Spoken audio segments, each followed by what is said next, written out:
Good morning! Nanonood ako guys na She's Dating a Gangster. Sobrang nakakakilig kahit na ilang times ko na siyang napanood. Sobra.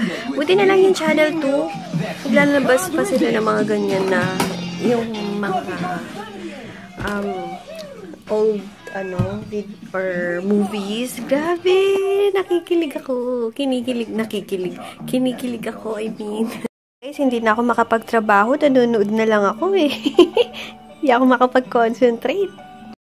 Tapos na yung She's Dating a Gangster. Ang ganda-ganda talaga. Sobra. As in, may tama pa rin sa puso. May problem ba YouTube? Ayaw kasing ma-upload yung vlog ko. Ay, sorry. Sorry kasi nagpapak na ako. Kaya ganito yung ayos ko. Ayaw nagpe-fail. Nagpe-fail yung ina-upload kong vlog kahapon. Hindi ko alam bakit. So, try ko ulit pang second, pang second try na to. So, sana maging okay na. 8 minutes lang naman siya. So, sana mabilis-bilis. Kasi, kanina ko pa inaantay. Tapos, nung chinek ko, failed siya. So, upload ko ulit. Bantay mode ako ngayon.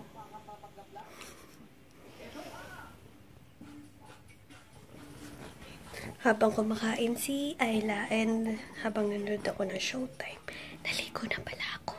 Later pala, i-injection na siya ng ewan ko kung anti-flu, ewan ko basta ba yung mga pang-inject for baby. So yun, sasabay na ako sa kanila para hindi na ako mag-commute. Ayan guys, nandito na ako sa SM. And then, kuha ulit ako ng payments. Biglang gising na naman ako, kaya nakisabay kasi ako sa kuya ko, kaya sakit ng ulo ko tuloy. Later guys, mapipili na naman ako ng mga damit na pwede kong i-pre-love sa aking spicy pang putit. So, bisibisihan later. Nakabili ako guys sa Etude House ng mask, dalawa. Ayan, punta lang ako ng Ace Hardware kasi bibili ko yung kapatid ko ng study lamp. Nasira na daw yung sa kanya, kaya sakto, nandito pa ako. Buti agad siya nag-text. Ginabi na ako. Grabe na traffic ako. Sobrang na traffic ako sa pauwi sa amin.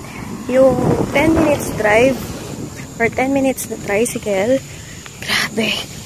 Umabot pa naman ng 45 minutes. Ayan guys, nandito na ako sa bahay. And yung vlog kahapon, hindi talaga siya ma-upload. And for some reason, na-delete ko pa kaya wala na akong copy. Wala. Ayaw ko nang dibdibin yung mga nangyari. Kasi kung didibdibin ko, mainis lang ako and magbaba trip lang araw ko. Pero sayang yung... Kasi di ba kanina sabi ko sa inyo, hindi siya ma-upload. So, rini-upload ko siya. And then, for some reason, sabi ko nga sa inyo, biglang na-delete. Or, alam nyo naman, nangyari na sa akin yan guys, diba? Nung nadidelete ko yung vlog ko sa isang araw. So, wala ko na akong copy. Hindi ko na siya ma-retrieve. Sayang naman. Hindi ko na siya didibdibin.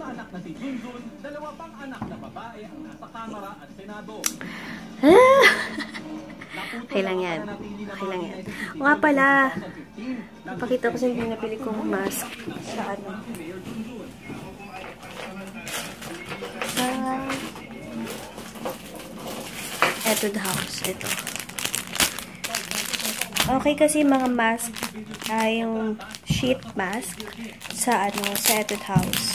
Meron nga dun mahigit 100 plus or yung isa 200 plus. Exage naman yun. Yung nabili ko worth 58 pesos lang. And dalawa. Itong lemon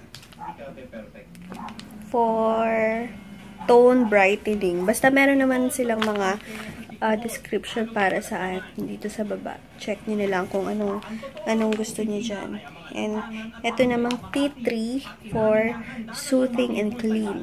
Ayan. Para gusto ko tong lemon or etong green tea tree na lang kasi karoon nga ako ng pimple dito dahil pinush ko talaga yung Himalayan scrub. Sabi ko nga sa inyo, binigyan ko siya ng third chance kasi nga sayang, ang laki pa naman ng bottle na binili ko. Pala hindi ko naman mahihiyang. At saka, pansin ko talaga basta pag ginamit ko yun, the next day talaga meron akong acne. Hindi pimple acne talaga, malaki talaga. Kasi magkaiba ang pimples sa acne. Yung kasing acne talagang may nana and kaya yun. Later magmamask ako para ma-relax yung skin ko sa face kasi diba everyday di naman ako umaalis and nagpa-powder, ganyan. Kaya kailangan din siyang i-treat para ispa ko yung face ko. So yun, dapat every week nagagamit ako. Siguro twice a week, okay. And then okay din yung binigay sa akin ng Beauty Buffet Manila, yung milk na mask. Sobrang okay din. And then, kung gusto nyo naman guys, yung Flawless Effect and Pinkish with Collagen kasi yun. Flawless Lightening Mask ng YC Skincare. Super duper good. And then, yung sa Beauty Buffet, kung gusto nyo ng super soft and parang baby skin, the best. Dahil sa info box ulit, ilalagay ko na lang yung link below ng Beauty Buffet Philippines. And sana abangan nyo. Sabi kasi ni Sis Carmela, magkakaroon din sila ng physical store soon. So, bongga yun. Kaya, yun. Ayusin ko lang to, mag-inventory ako ngayong araw. Kasi, para hindi na din ako matambakan. Everyday na ako nag-inventory para hindi yung tambakan ng tambakan. Para sa akin na, mas okay yung everyday. Kung everyday ko na siyang linilist kesa dun sa every month, then dun mo palang lahat aanuhin. Ay nako, maloloka ka. So yun guys, later na lang and mag-aayos muna ako dito. Ayan. Kulambo ko. Laging natatanong bakit may kulambo ako sa mga new subscribers ko. Addict po ako sa kulambo and hindi ako makakatulog, hindi ako magiging komportable sa isang araw, hindi ako sasaya pag wala akong kulambo. Kahit naman umaalis ako, kahit nasa jeep, nasa bus, hawak-hawak ko yung kulambo. Minsan nga nagtataka yung mga katabi ko, ano kaya yun? Pero tinatago ko na lang sa bag ko. Kunwari, nagte-text ako. Ayan guys, nagmask na ako. Yung yung tea tree yung ginamit ko and parang maganda siya kasi feel mo agad yung coolness and pagka-tight ng skin nyo. And basta balitaan ko kayo.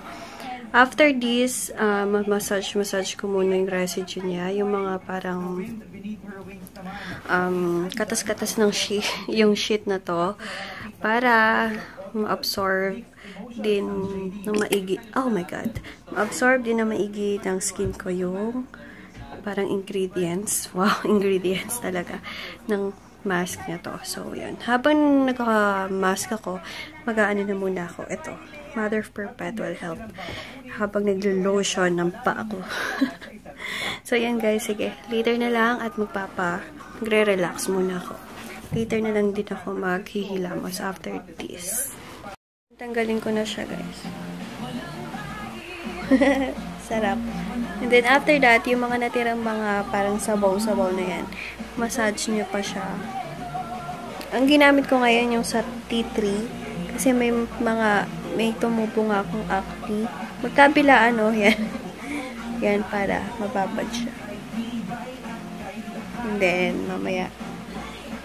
Para na rin ma-relax ka, diba? Kasi, sarap mag-massage kaya ng face. And, dapat importante, malinis yung kamay, syempre. Ayan. Yung mask, 58 pesos lang, guys. For, one usage lang. Yun baka yung iba, inuulit. Pero kasi ako kakilala, alam niya ba, inuulit yung ganito niya. Pagkatapos ilalagay ulit din sa lalagyan. Hindi ko alam kung pwede ba yun. Pwede ba yun? Or, baka gano'n naman talaga. Basta ako kasi isang beses lang. Kasi, patuyin ko muna ulit. And then, maya-maya, basta ako. Grabe, nakakakilig naman yung pangako sa'yo. Ayan, nag-charge ako guys, kaya nandito na naman ako sa sulok. Alam niya na, pag dito ako sa sulok, nag-charge ako. And ayun, nag-answer lang ulit ako ng inquiries. Then ayan, nag-cream ako, medyo parang napa-red siya, no? Kasi medyo kinapalan ko yung papaya stem cell. Kasi nga, pinimpol ako. Kaya yun, tomorrow, Sana tuyo na sila. So, yan, mag-answer muna ako ng inquiries at nanonood ako ng Pangako Sa'yo. And, di pa rin ako makapag-move on. Sana erase ko na naman na vlog kahapon. Ano ba yun? Hello pala kay sis. Wait lang. Chin Dakumos. Hi sis! Thank you sa panonood. And wala akong vlog kahapon na erase. Kasi tinatanong niya bakit wala akong vlog. Kaya ayun, erase. Guys, ayan, mag-good night na ako. And thank you for watching. Please don't forget to like this video and subscribe. And, ayan, thank you sa mga new subscribers. And lagi nagpi-PM sa akin sa aking page. Thank you. So, ayan, good night.